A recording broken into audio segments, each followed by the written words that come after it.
They didn't have it that night, so... I worked them real hard to cancel that, yeah. So you were disappointed there was no dance? I was looking forward to were you twirling relieved? her across the dance. Oh yes, because I was practicing with my brother, and it was one of those things, I've never learned how to dance the proper way.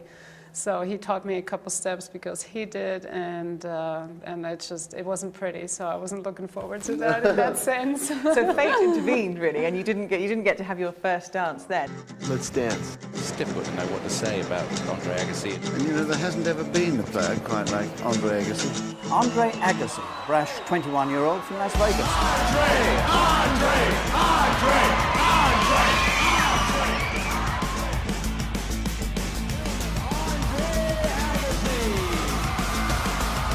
He's a fine tennis player. I just wish he'd tidy up a little bit. What did you think of each other at that time? What did you know of each other? She was a step in the right direction for me, and I probably was a step in the wrong direction for her back then. I don't know. No, I thought the world of Ste for a long time. When you don't know somebody, you only can respect sort of certain things. Obviously, the beauty that you see, but beyond that, just, you know, how her life was shaped, the disciplines in it, the relationships and the loyalties, and, you know, there's things you look at that get your attention.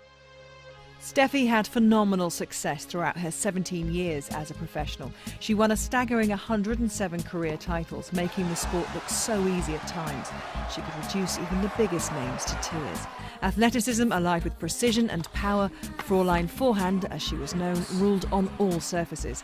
In 1999, the year she retired, Steffi won the French Open, her final Grand Slam victory. The same year in Paris, Andre won the men's title. So everything was set up. Time for Cupid to fire his arrow. There's a bit of destiny in certain senses. I mean, what happened there in Paris was kind of magical for both of us in many ways. But we got to spend time together that summer, and it sort of all went really quick from there. Really fast. Yeah, the relationship obviously very quickly produced your first child then. So, you know, that's, you know, I think people, when they heard that you were a union, it was just like, oh, brilliant. It's one of those kind of like, oh, what a great idea to get those two together. And a perfect time in many ways as well in your life. You're coming to the end of your tennis career. What was she like when she first retired? How did she adapt to retirement? Well, this is a good question, because I didn't really know her so well before retirement, because we just sort of, which is, yeah, and according to her and everybody around. I was going to say, would the relationship have worked if you'd both been on the tours? It would have been very, very difficult. Very doubtful. Yeah. You know, I always considered myself a moody person, you know, and then I realized when I retired that it's not really me. It's like tennis is moody, you know what I mean? Tennis is so demanding, and timing in life, as everybody sort of knows and probably has experienced one way or another, is everything. You've quietly laid down your racket to pursue love and motherhood with the same zeal and high standards you have always demanded of yourself. Ladies and gentlemen, I introduce to you the greatest person I've ever known, Stephanie Graf.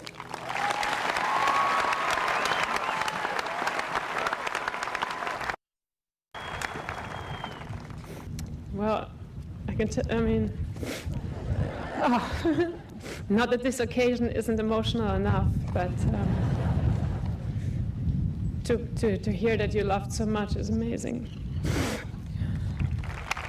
The timing was perfect in the sense that she had all those sort of dramas behind her, and she was like on smooth. another Yeah. journey in many ways. But Looking obviously, forward to that journey.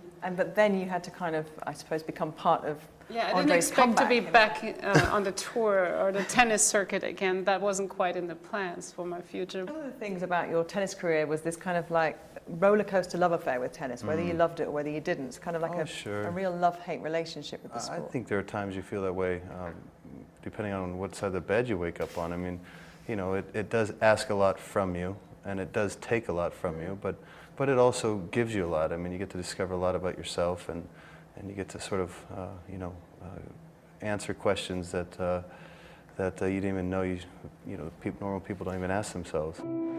Steffi Graf is Andre's constant companion. He's so settled now and so happy.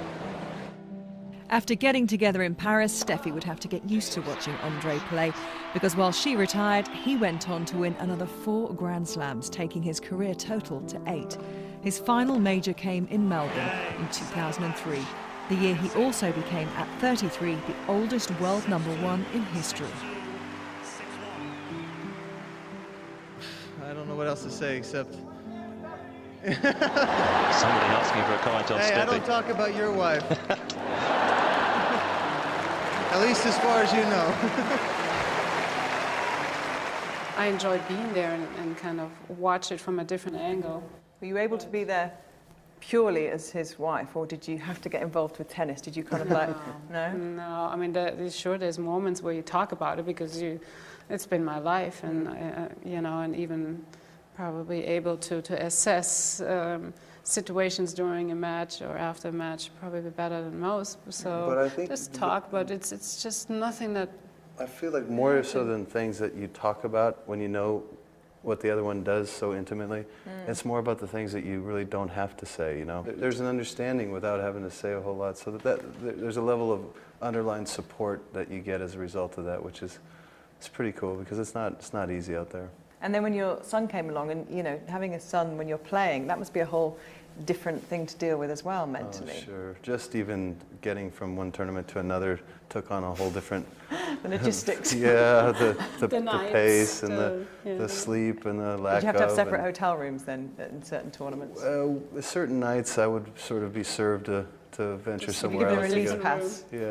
Yeah, you know, but it came with such a beauty too, though. I mean, one of the great things about having a child out there in that pressure world is that you can so quickly forget about your bad days and your good days. Really, you come home and it just feels like it's right, and so that helps you with your longevity in some respect because you don't sort of live with those sufferings quite as long when you get to come home to a little one who's counting on you. The scoreboard said I lost today, but what the scoreboard doesn't say is what it is I have found. Over the last 21 years, I have found you, and I will take you and the memory of you with me for the rest of my life. Thank you. Did he quickly adapt to becoming an ex-player at home? Oh yeah, very. It seemed a pretty easy transition for me, and I kind of felt that it was going to be for him. You weren't quite as sure how easy it's going to be for you, but it just seemed something that was just an easy transition for you. It was like I describe it like Christmas every day. It was like, wait a second, I don't have to do this. I can hang that way. I can hang my clothes. I felt liberated.